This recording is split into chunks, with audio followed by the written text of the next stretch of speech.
se pegue con la grabación anterior.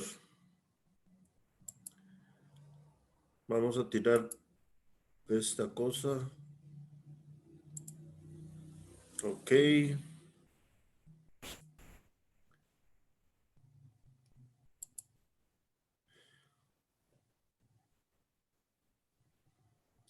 Ok, entonces resulta que dijimos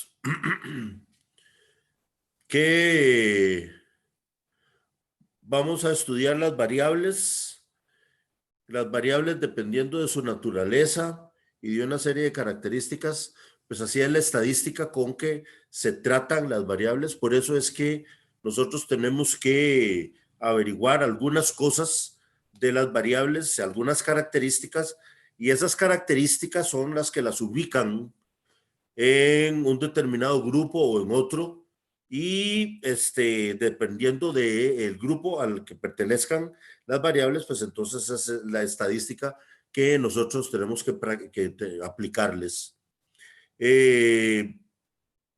Parte de las cosas que teníamos que estudiar de las variables hoy es cómo se ubica o cómo ubico el punto principal, que generalmente le llaman el centro.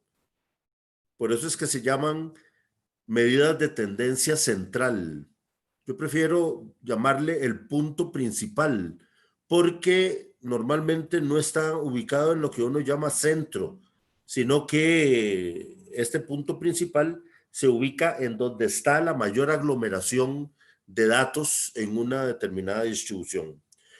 Lo segundo que tenemos que ubicar para seguir en este asunto de ubicar las variables es la apertura de la variable y cómo la mido. ¿Cómo mido yo esa apertura? De tal manera de que sea, que realmente me esté midiendo la apertura y no que se quede, digamos, en darme una mala aproximación de, de esa apertura. Entonces, tenemos entonces las medidas de variabilidad.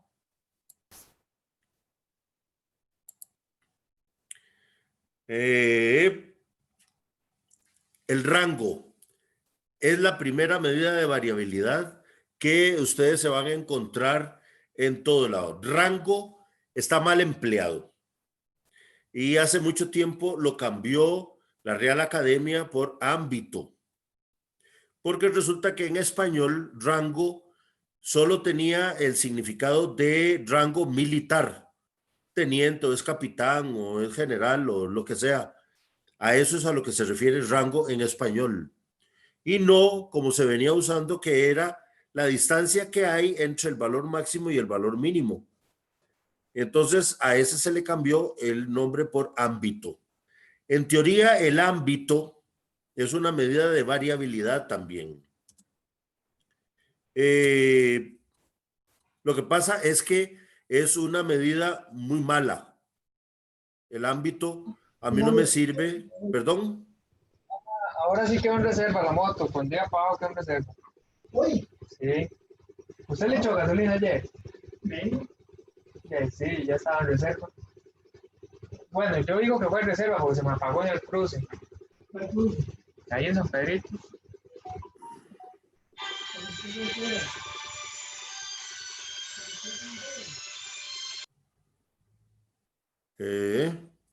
No era con nosotros. Estábamos simplemente metiéndonos en lo que no nos importa. El rango es una recorrido, ámbito, recorrido, también son términos que se utilizan para medir esa distancia. Vamos a ver. ¿Qué es lo que viene acá? Déjame ver. Voy a utilizar esta figura para hablar de varias cosas. Digamos que este es el ámbito o recorrido de esta distribución. Pero fíjense que, ¿qué es lo que puede pasar acá? Acá lo que puede pasar es que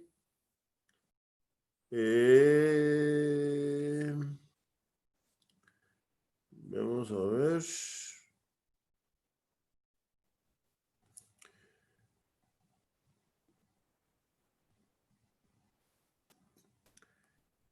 Que en este mismo rango, carajo, bueno, yo tenga una distribución que es así. O tenga una distribución que es así.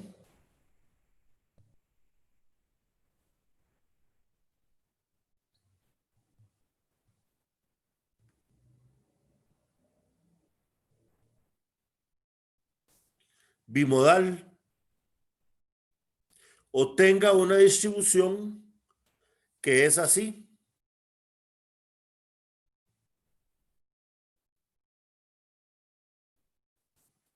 ¿Ya?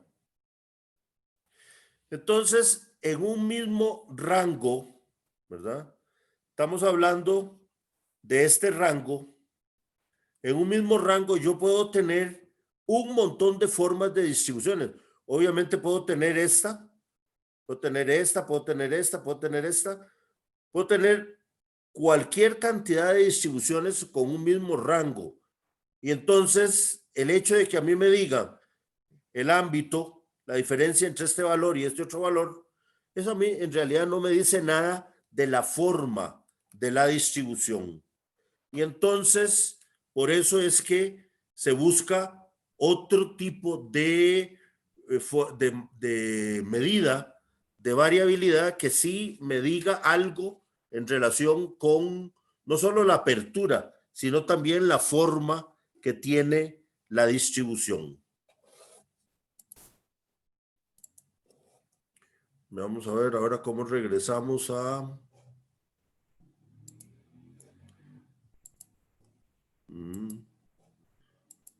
Yo creo que... Ok. Ah, carajo. Ahora el borrador no me borra.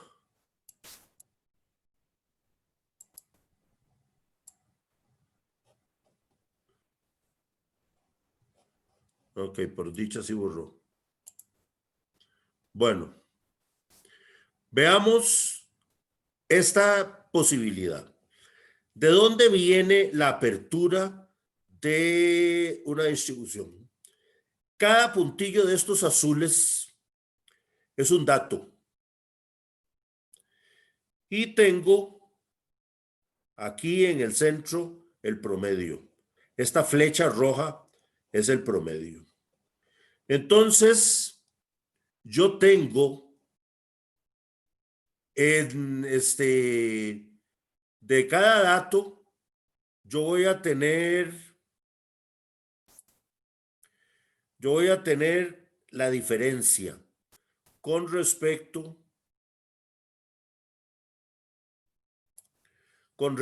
al promedio. De cada dato voy a tener yo esta diferencia, ¿verdad? Hay diferencias que son muy grandes, hay diferencias que son muy chiquitillas, así como esto, ¿verdad? La mayoría de las diferencias pues andan en un tamaño similar a este que está aquí. Entonces, yo puedo calcular todas estas diferencias. Para cada uno de los datos, yo voy a tener una diferencia con respecto al promedio.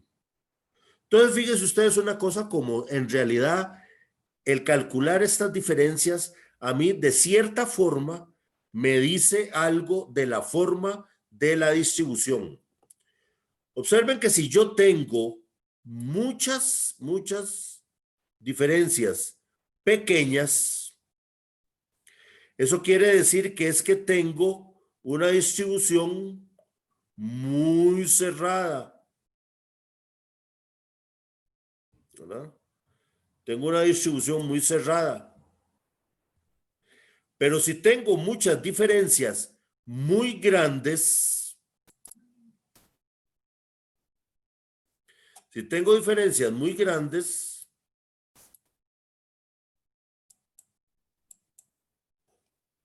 ¿y qué pasó? Si tengo diferencias muy grandes, ya se me...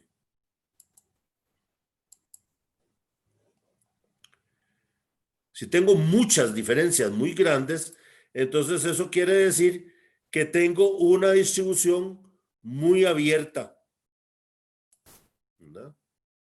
Muy abierta. Puede ser que sea así como esta que tengo aquí, o sea un poco más levantada, pero en todo caso va a ser una distribución muy abierta.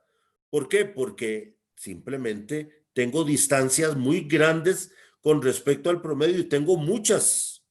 Entonces eso quiere decir que tengo datos que están largo del promedio, muchos datos que están largo del promedio. Y entonces eso lo que va a hacer es bajar aquí en el centro la distribución y va a levantar aquí, como decir, el principio de las colas las va a levantar. En cambio, la presencia de un montón de diferencias de estas chiquitillas, de lo que hace es que levanta aquí el centro y cierra la distribución. Entonces, hasta cierto punto, la forma de la distribución me la dice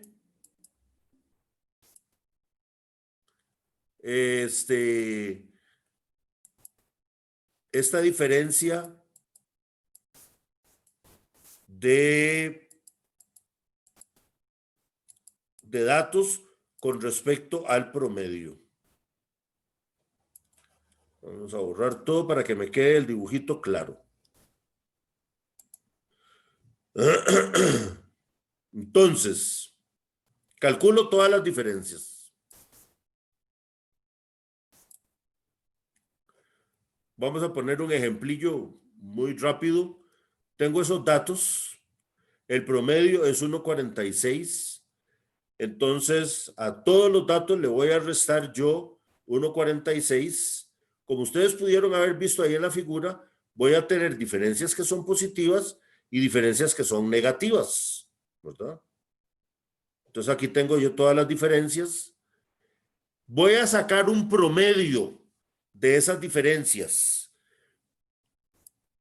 Pero resulta que a la hora de sumar las diferencias para dividir entre el número de diferencias, la sumatoria me da 0. Resulta que el promedio tiene esa particularidad. Tiene la particularidad de ubicarse en cierta posición en que si yo calculo las diferencias, las positivas se anulan con las diferencias negativas y entonces yo no puedo obtener una suma de esas diferencias porque me da 0. Entonces en el pasado propusieron que por qué no calculamos el valor absoluto. Y entonces que saquemos el valor absoluto y que calculemos un promedio de esos valores absolutos. Y entonces, a ese punto 18 que se obtiene del promedio de los valores absolutos, se le llama desviación media. Hay algunos programas de computadora que calculan la desviación media. Puede que sea útil en algunos casos.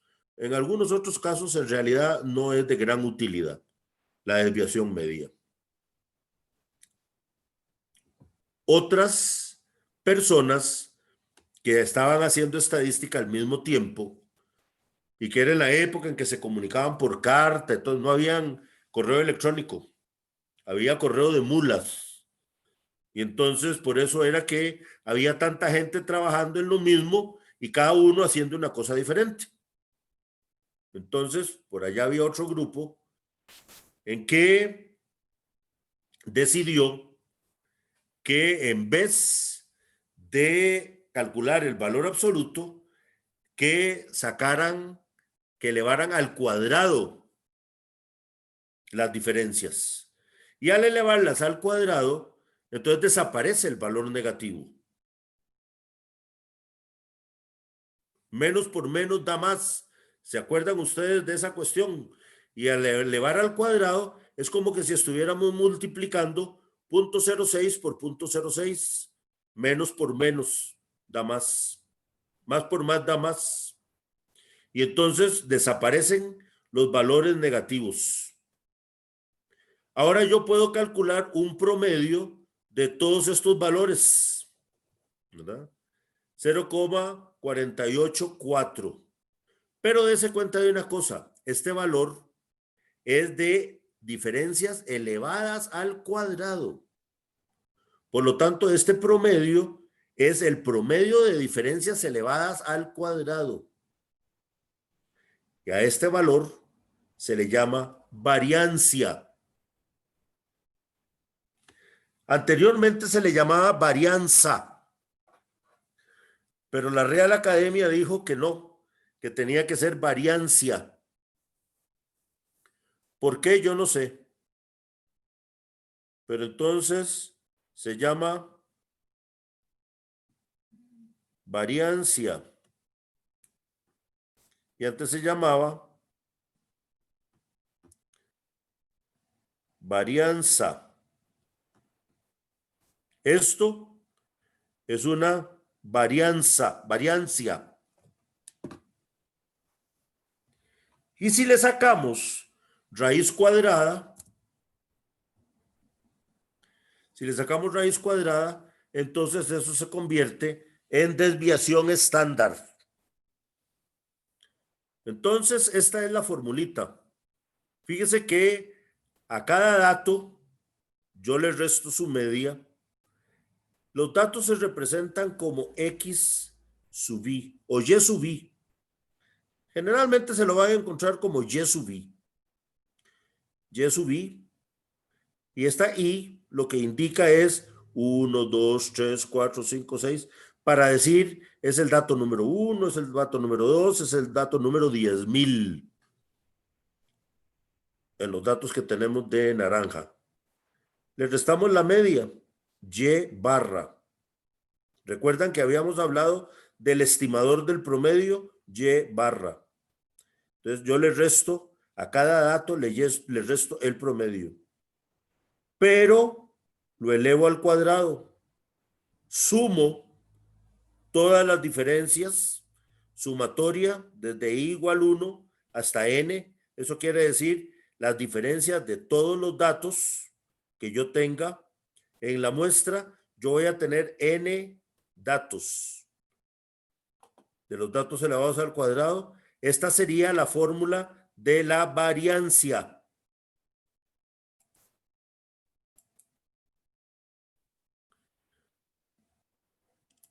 Y al sacarle yo raíz cuadrada, se representa con una, con una S elevada al cuadrado. Y entonces decimos que el estimador hablemos entonces de que la población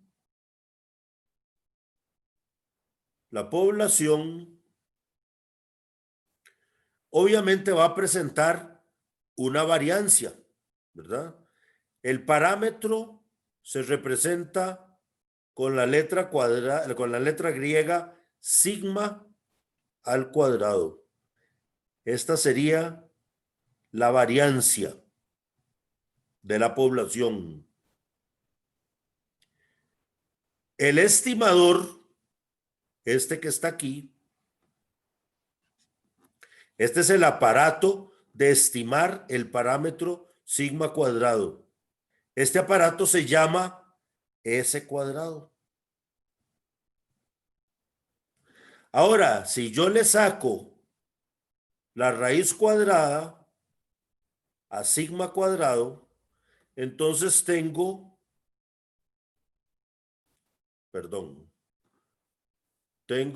esto no lo he escrito. Tengo sigma nada más, porque la raíz cuadrada se va con el cuadrado, tengo sigma. Esto es la desviación estándar.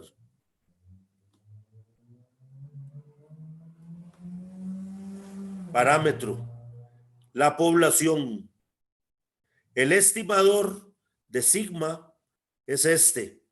Este es el aparato de estimar sigma, que se representa con una S, la desviación estándar. Esto sí lo van a encontrar ustedes hasta el día en que el infierno se congele, lo van a encontrar en todas partes.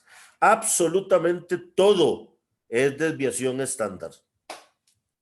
La desviación estándar es la medida de variabilidad que se encontró muchísimo más fácil de trabajar. Es esta. Resulta que a ustedes les va a parecer raro esta cuestión, pero esta cuestión que teníamos anteriormente, la fórmula de la variancia que habíamos visto anteriormente, que decía que ese cuadrado es igual a la sumatoria de x sub i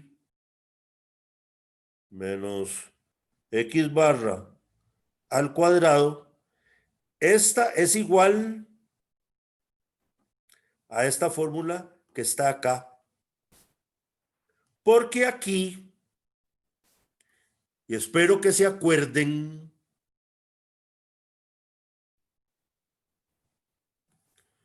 aquí tenemos una fórmula notable. X sub i menos x barra al cuadrado. Es la segunda fórmula notable. Y entonces la segunda fórmula notable dice que es el cuadrado de la primera, x sub i al cuadrado, menos el doble producto de la primera por la segunda, x sub i por x barra, más el cuadrado de la segunda. Todo esto era la fórmula notable, mal escrita, pero es la fórmula notable a la que hace referencia ese dato. Bueno, resulta que yo después quito a esto. Yo aquí tengo una sumatoria enfrente. Entonces, si yo resuelvo todo este montón de cosas, ¿verdad? Paso a la sumatoria x sub i al cuadrado menos 2x barra por la sumatoria de x sub i, bla, bla, bla, y ahí sigue una serie de cosas, sustituciones y una serie de cuestiones. Llego a esta cuestión que está acá, a esta fórmula que está acá. Por eso es que les digo que esta formulita es exactamente igual a esta otra que está aquí. Esta fórmula que está acá es importante. A esta fórmula que está acá, vamos a ver.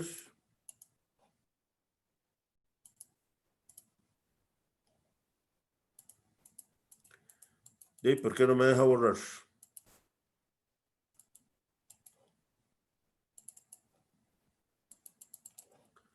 ¿Qué carajo?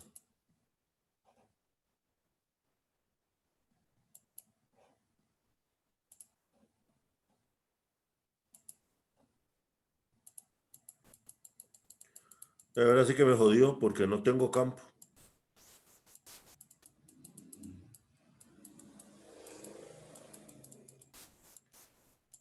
Ah, solo lo negro, borra. Entonces vamos a pasar al rojo.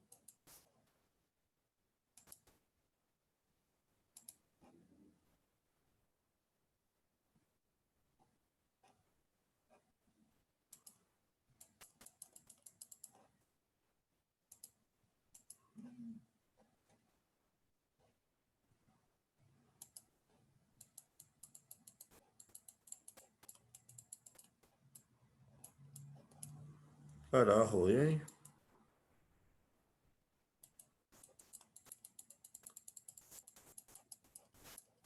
Ah, vida con esta cosa.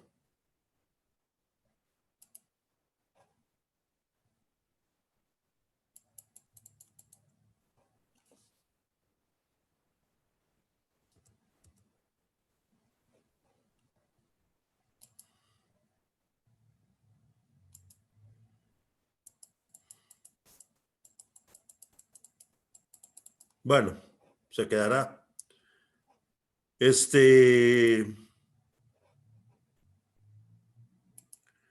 Les decía que esta fórmula es importante por esto. Vamos a hacerlo con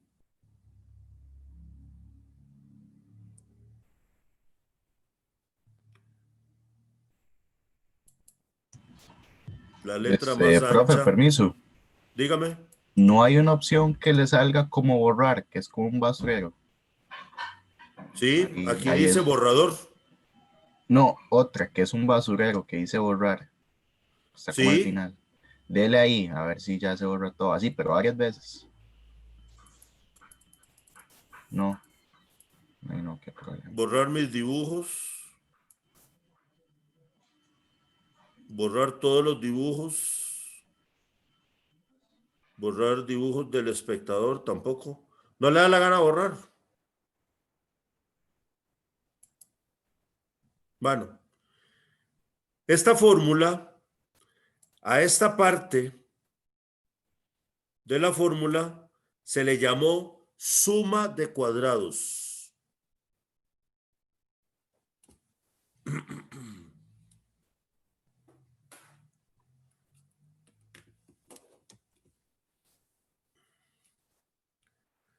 A esta parte se le llamó suma de cuadrados.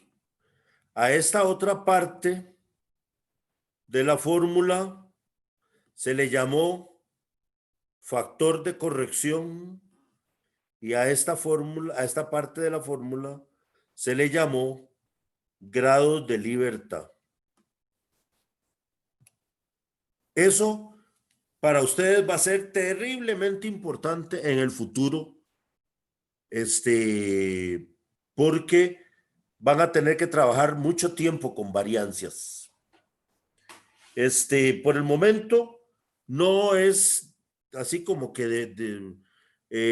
definitiva y terriblemente importante, pero sí la vamos a conservar, esta división de la fórmula de variancia. Bueno, una vez que se tenga la desviación estándar, entonces se encontró un asunto interesante relacionado con ella. Vamos a ver ahora si se le ocurre borrar. ¿Ves? Que lo azul lo borra, pero lo rojo no. Vamos a ver.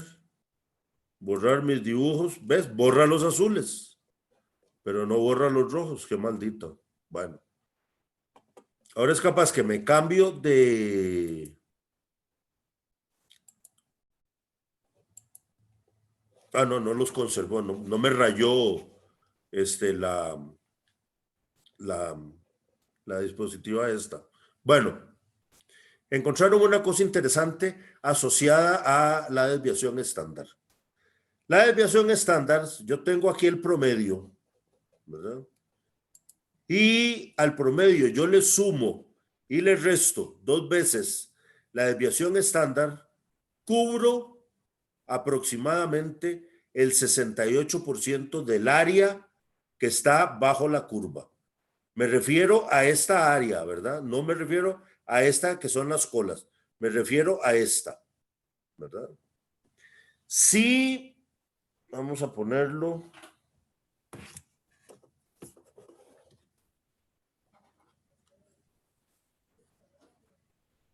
¿Qué carajo?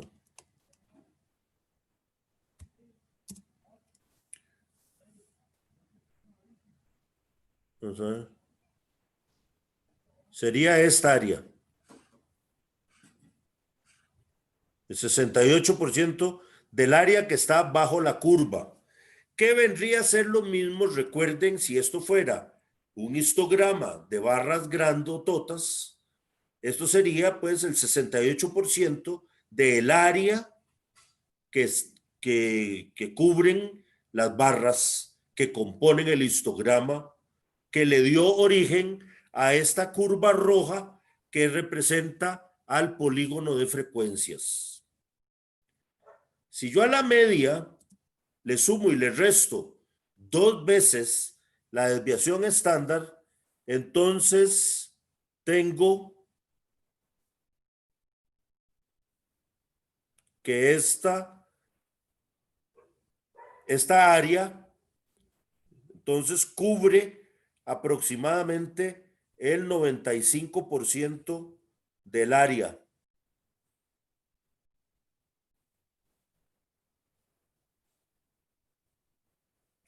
Aproximadamente el 95% del área que está bajo la curva. ¿No? Ya se me quedó otro parchón rojo ahí sin poderlo borrar.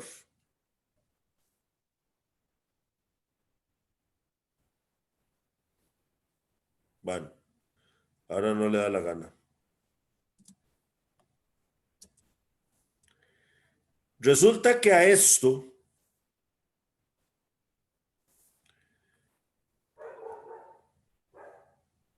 bueno, si yo le sumo y le resto 3 desviaciones estándar, 3 desviaciones estándar a la media, entonces cubro aproximadamente el 99% del área que está bajo la curva. Solo quedan por fuera, en el primer caso, quedaba 2,5% del área y de este otro lado quedaba 2,5% que en conjunto forman el 5% del área. Porque recuerden que más o menos 2 desviaciones estándar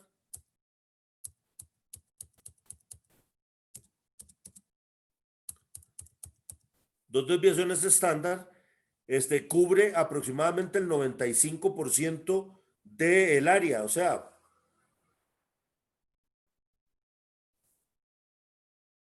hasta aquí. El 95% del área. Entonces quiere decir que queda por fuera el 5%. Hasta aquí es el 99% y entonces queda por fuera el 1%. Entonces, de este lado vamos a tener un 0,5% y de este otro lado vamos a tener un 0,05,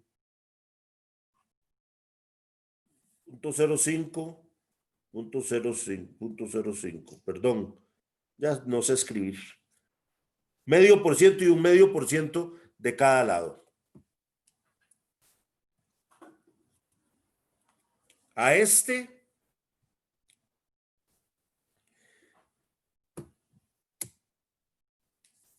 opción, ¿qué es esto? Borremos todo esto porque esto es un enredo.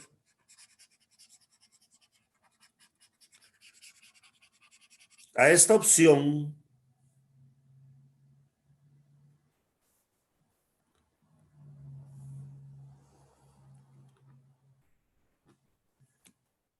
de más o menos 2 desviaciones estándar se le llama intervalo de confianza.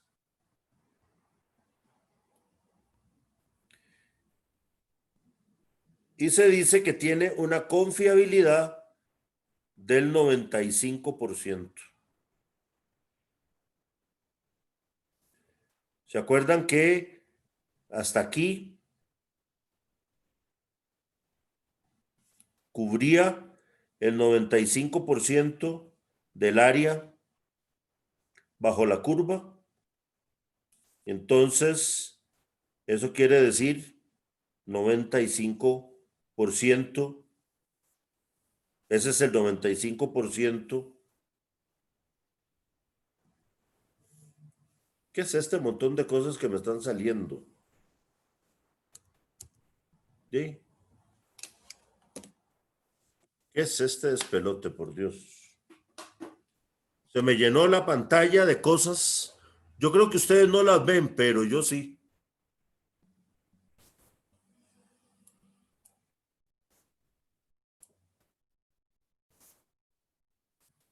Ok. Bueno, este intervalo de confianza nosotros lo vamos a utilizar mucho. Más o menos 2 veces la desviación estándar. Lo vamos a utilizar muchas veces. Vamos a ver, aquí apareció que se vinieron un poco de rayas.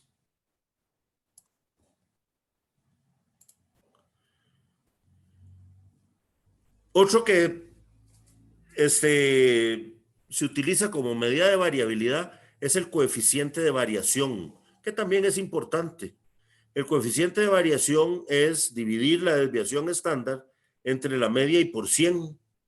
Simple y sencillamente aquí en este caso lo que tenemos es la media, digamos representándola como una línea. Esta sería la media. Y entonces aquí tendría yo la desviación estándar. Esta sería la desviación estándar. Entonces, yo digo entonces que la media es 100%, es 100%, y entonces la desviación estándar es X. Y entonces, por regla de 3, calculo qué porcentaje de la media es la desviación estándar. Y a eso le llamo coeficiente de variación. El coeficiente de variación sirve para muchas cosas. El coeficiente de variación me sirve para comparar una muestra de una cosa y una muestra de otra cosa. O sea, de cosas total y completamente diferentes. Pero resulta que en unidades comunes y silvestres yo no las puedo comparar porque las unidades no me permiten hacer una comparación. Pero si yo las convierto ambas muestras en coeficientes de variación, entonces yo sí puedo decir, ¿verdad? Tal muestra es más variable que tal otra porque lo tengo en términos relativos. Fíjese que aquí la desviación estándar está quedando como un porcentaje de la media. Y entonces, al hacer esta división, las unidades de la desviación estándar se van con las unidades de la media y entonces el coeficiente de variación queda sin unidades.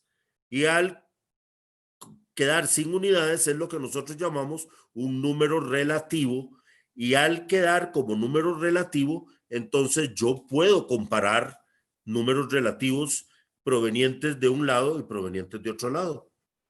Entonces, el coeficiente de variación me sirve para comparar. Es importante desde ese punto de vista. A ver. No camina cuando lo tenemos en forma de lápiz. Ahí.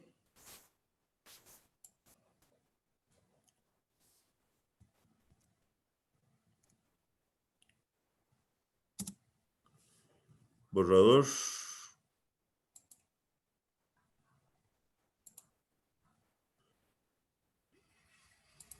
Ok.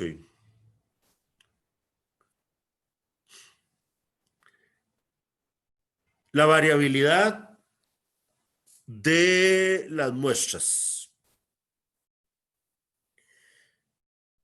Resulta que aquí yo tengo representados en esta figura, yo tengo 40 muestras que fueron sacadas de una misma población, pero cada muestra es del tamaño de 10 unidades.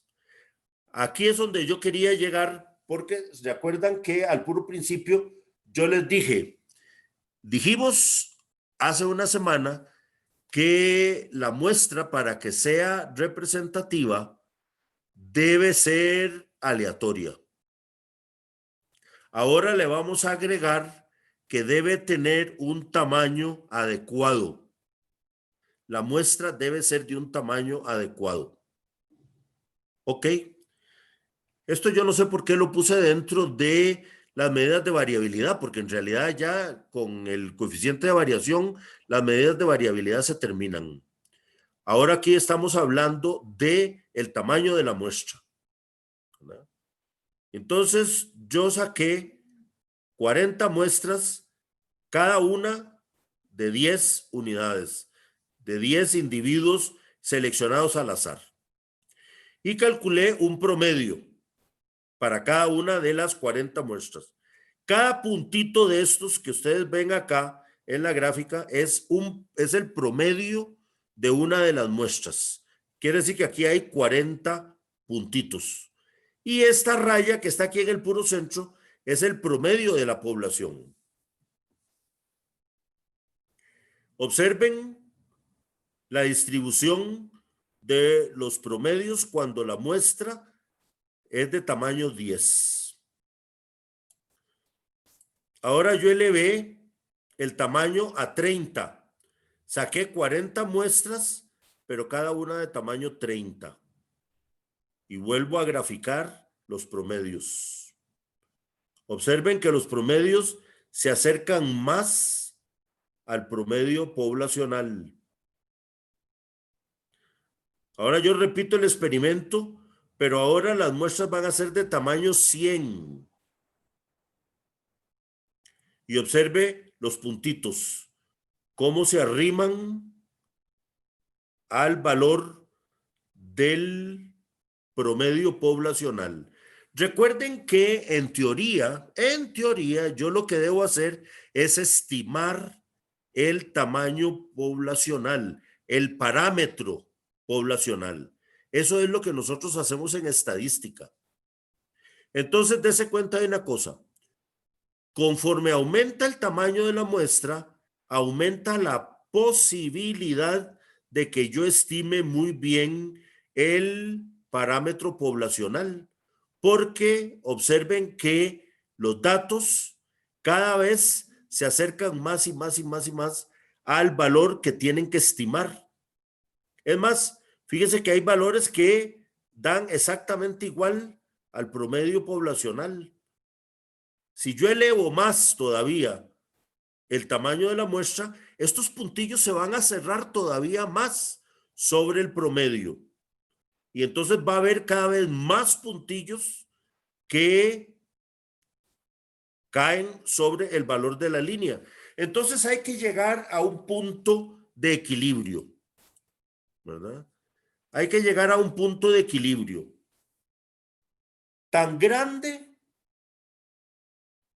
para que sea una buena estimación del promedio, pero no tan grande que sea muy difícil de manejar. Entonces, ¿cuál tiene que ser el tamaño de la muestra? El tamaño de la muestra tiene que ser suficientemente grande para que me dé una buena estimación del parámetro, pero no tan grande que se vaya a hacer muy difícil y complicado de manejar ese tamaño de muestra. Entonces, hay que hallar un punto de equilibrio entre esas dos cosas. Y por eso es que en estadística la mayoría de las veces nosotros nos conformamos con aproximaciones, con buenas aproximaciones, no con valores exactos del parámetro. Nunca vamos a llegar a los valores exactos. O para poderles llegar muy cerca, tendríamos que tener muestras muy grandes. Y muestras muy grandes tienen varias características que las hace complicadas de manejar. La primera, que son muchos datos. La segunda, que son muy caras. Porque cada dato puede llegar a ser sumamente caro. Yo ni siquiera les digo cuánto deben haber gastado en pelar y sacarle las semillas a 10,000 naranjas. Yo no les... Es más, por dicha ya se me olvidó. Pero una muestra es sumamente cara. Pónganse ustedes a pensar. Una muestra que yo envío al laboratorio de suelos, cada muestra cuesta 3,200 pesos. 10 muestras, ya estamos hablando de 32,000 colones. 100 muestras, estamos hablando de 320,000 colones. 1,000 muestras, estamos hablando de 3,200,000 colones. Eso es solo para mandar las muestras al laboratorio para que me las examinen y me den datos con los que yo pueda trabajar. Y ahí en adelante yo tengo que sumarle al presupuesto todo lo demás que tengo que hacer.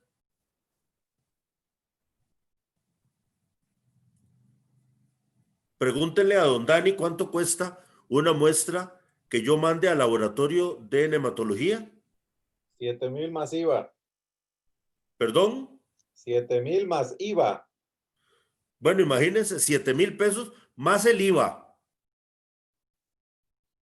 Estamos hablando que 100 muestras, entonces ya estamos hablando de 70,000 pesos, creo. O 700,000.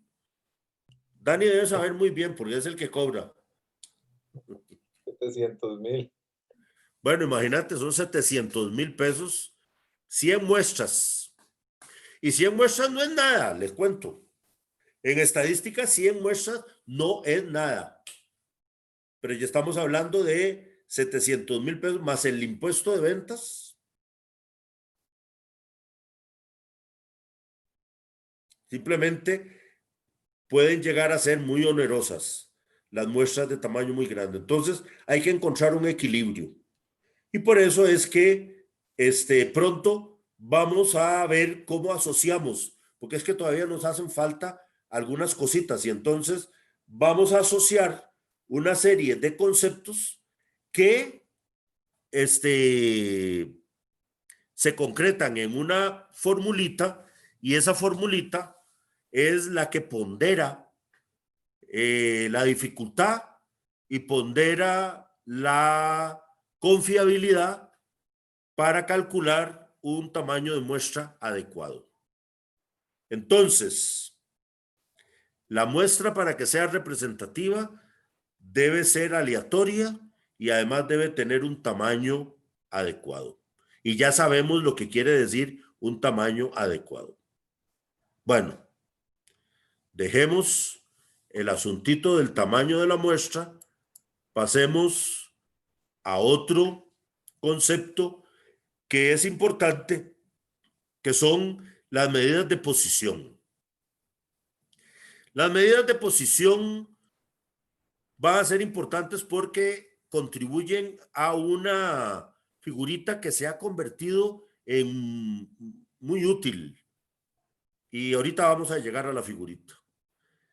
Las medidas de posición son los percentiles, cuartiles o quintiles o cualquier cosa que se encuentre usted que termina en iles, que termine en iles, es la misma cosa, son percentiles. Y los percentiles lo que hacen es ayudarnos a visualizar la variabilidad de la muestra o de la variabilidad de la población que yo capturo en una muestra que saco de la población.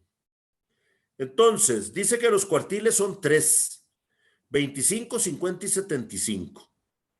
Y entonces esto lo que significa es que el percentil 25 divide la distribución en dos sectores. Uno que es el 25% del área bajo la curva del histograma y el otro es el 75% del área. El percentil 25, 25 a la izquierda, 75 a la derecha, ¿verdad? 25% del área a la izquierda, 75% del área a la derecha. Percentil 50, bueno, 50% a la derecha, 50% a la izquierda. Eso ya nosotros lo habíamos visto. El percentil 50 es la mediana. Y por último está el percentil 75, o sea, 75 a la izquierda, 25 a la derecha. ¿Verdad? Eso es simplemente para obtener divisiones de del ámbito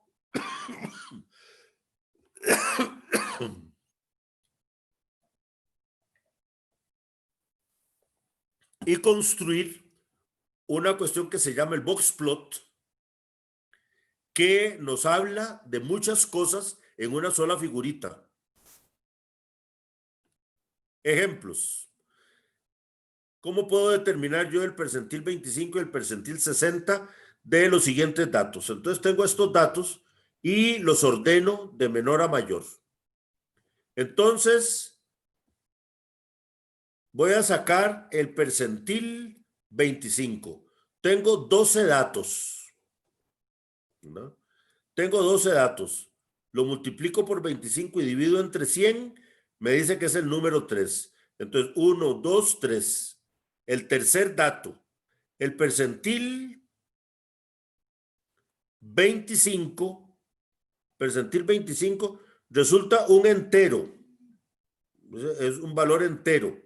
Por lo tanto, el 25% corresponde al promedio de las observaciones en las posiciones 3 y 4. Entonces, el percentil 25 se ubica aquí, en medio de estas dos, entre 5 y 8. Calculo el promedio 6.5. 6.5 viene a ser el percentil 25. El percentil 60, 12 por 60, dividido entre 100, es un número que no es entero. Y entonces nos movemos al séptimo valor. 1, 2, 3, 4, 5, 6, 7, 21. Al entero siguiente, 23. Este es el percentil 60. Hay otras personas que lo que hacen es dividir la distancia que hay entre 21 y 23 y a esa distancia le calculan el 20%.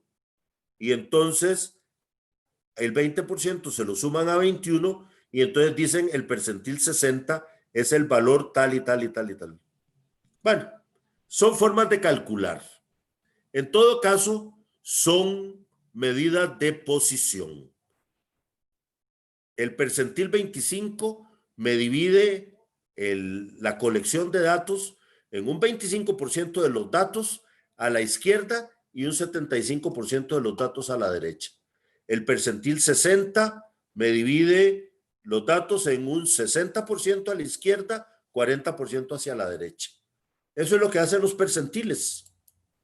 Bueno, este es un ejemplo que creo que ustedes lo van a tener en algún momento. Ahí se calcularon un montón de percentiles.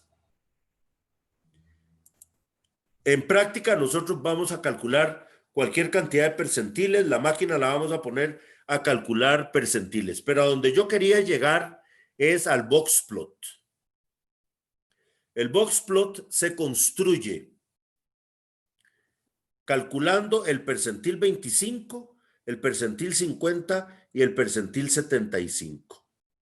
El percentil 50, recuerden que es la mediana. Entonces, la caja va desde el percentil 25 hasta el percentil 75. Los bigotes de la caja se construyen desde el percentil 75 hasta el valor máximo de la colección de datos. Y el otro bigote desde el percentil 25 hasta el valor mínimo de la colección de datos. Hay veces en que hay un valor que definitivamente mejor lo dejamos por fuera porque es un dato que se sale total y completamente de la norma, ¿verdad?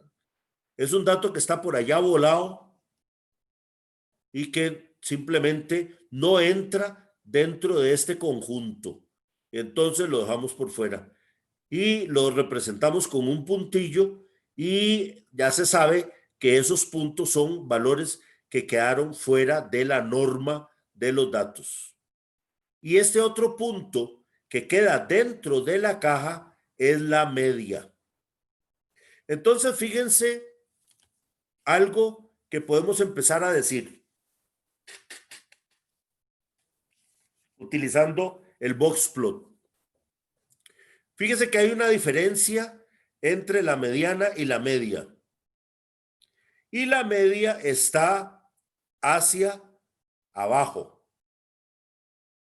Eso quiere decir que la distribución,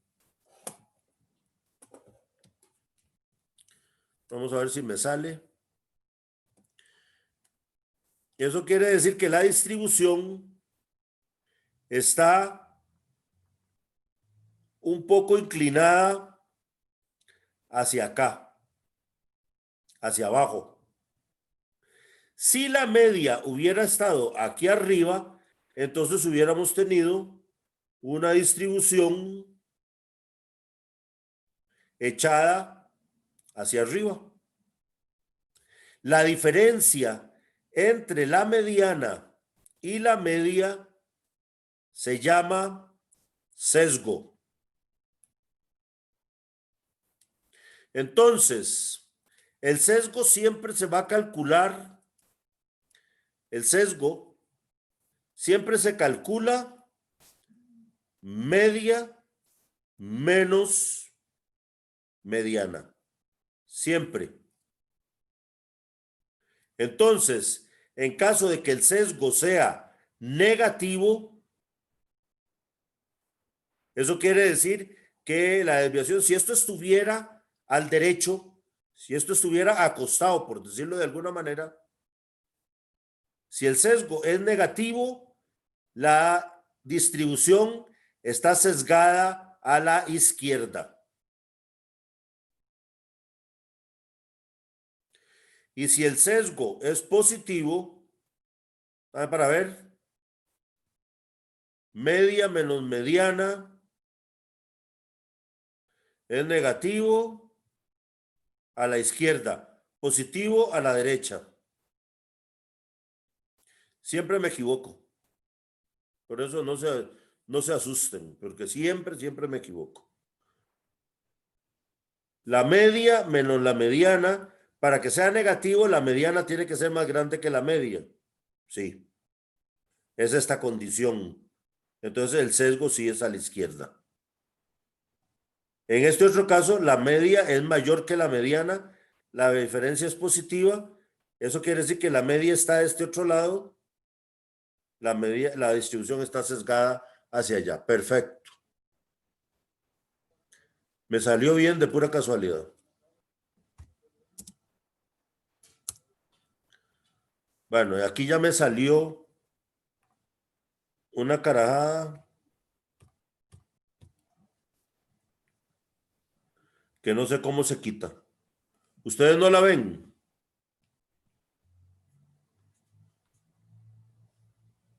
No, profe. Ah, bueno, qué dicha. Vamos a ver. Ah, ya salieron 78,000 pantallas otra vez.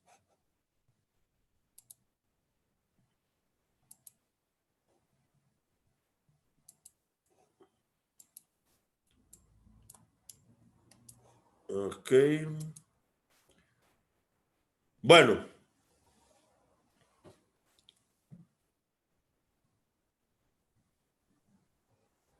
Después está la distancia intercuartílica, que es esta distancia.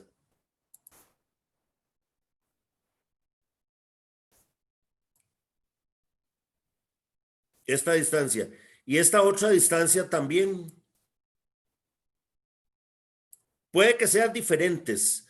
Las distancias intercuartílicas es diferentes. Entonces, si esta distancia es más corta que esta, eso quiere decir que todavía está más sesgada la distribución hacia la derecha. Igual, si esta fuera más pequeña que esta, entonces sería muchísimo más fuerte el sesgo hacia la izquierda. Puede ser que los bigotes también sean diferentes, ¿verdad? Puede ser que de un lado el bigote sea muy grande, pero del otro lado el bigote sea muy pequeñito. Eso es simple y sencillamente que aquí en este caso el valor máximo está muy cerca del percentil 75 y el valor mínimo muy cerca del percentil 25. ¿Qué sé yo? Hay montones de cosas que nosotros podemos interpretar leyendo el box plot. Y entonces, todo lo que nosotros podemos leer en el box plot es algo que podemos decir de la población, porque esto lo estamos construyendo nosotros con los datos que extraemos de la muestra, y la muestra la sacamos de la población. Y yo pretendo entender la población por medio de los datos que saco yo de la muestra. Por lo tanto, entonces, este box plot en realidad lo que está haciendo es diciéndome más o menos con una cierta confiabilidad cómo es la población con la que yo estoy trabajando o cómo son las poblaciones con las que estoy trabajando. Y entonces puede hacer que yo no tenga solo un box plot, sino que tenga varios. Y entonces la relación que hay, uno por cada una de las poblaciones que tengo yo en estudio, la relación que hay entre ellos, también me va a decir una gran cantidad de cosas, sobre todo de las similitudes y de las diferencias que hay entre esas poblaciones. Entonces, yo quería llegar hasta acá para no abrumar con más datos, porque yo sé que esta clase tiene una gran cantidad de datos, tiene una gran cantidad de pequeños conceptos y tiene un montón de nomenclatura. Y entonces, por eso yo no quería pasarme de acá para que ustedes tuvieran tiempo de asimilar y de digerir todo este montón de pequeños conceptos. Yo no sé si les queda alguna duda con respecto a este box plot o con respecto a cualquier otra cosa que deseen preguntar, con mucho gusto.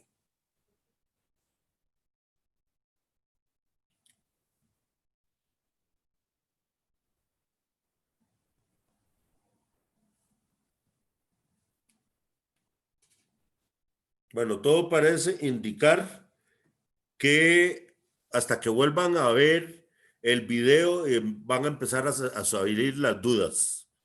En todo caso, en este momento no he subido ningún archivo que les sirva de tarea, pero es muy probable que lo suba mañana, porque mañana después de la práctica, entonces yo ya sé en términos de operaciones hasta dónde vamos a llegar. Y entonces para poner la tarea en función de todas las operaciones que podamos hacer mañana y que vuelva a ser el lunes de la semana entrante con el otro grupo. Entonces, pongo la tarea hasta después de mañana.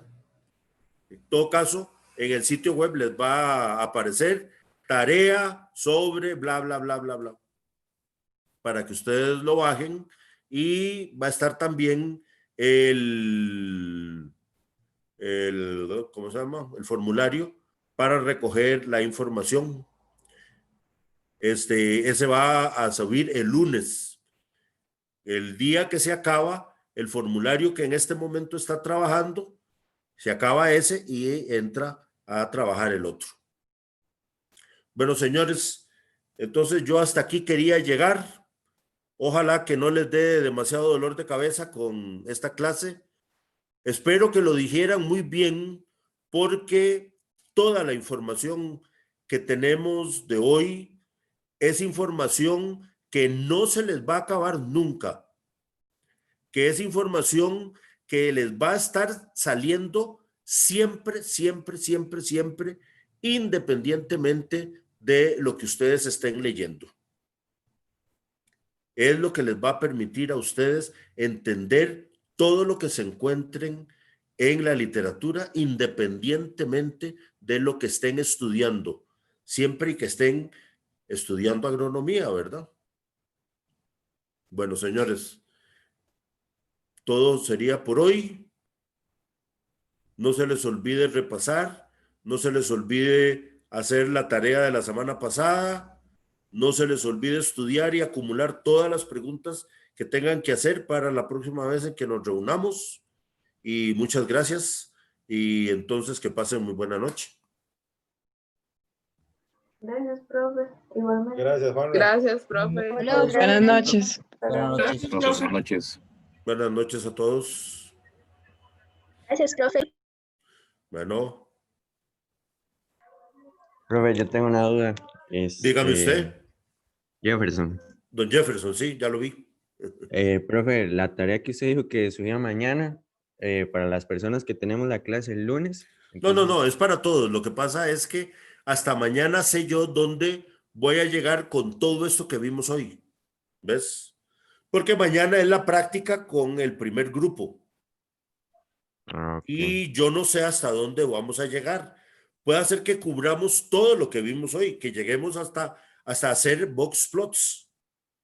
Ah, ok. Pero yo no sé si vamos a llegar hasta box plots.